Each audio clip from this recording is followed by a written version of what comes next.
Okay, so to do a knit two together, we're going to take the next two stitches on our left hand needle and turn them into one.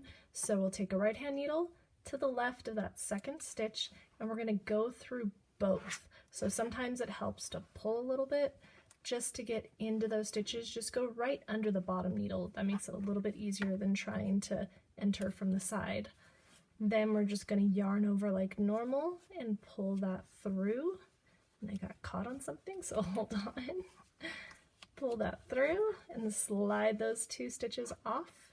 And now we have our right leaning decrease. So our knit two together produces a right leaning decrease. So again, we're going to the second one to the left, reach through, yarn over, pull that through, push to your shaft, and then pull those two stitches off.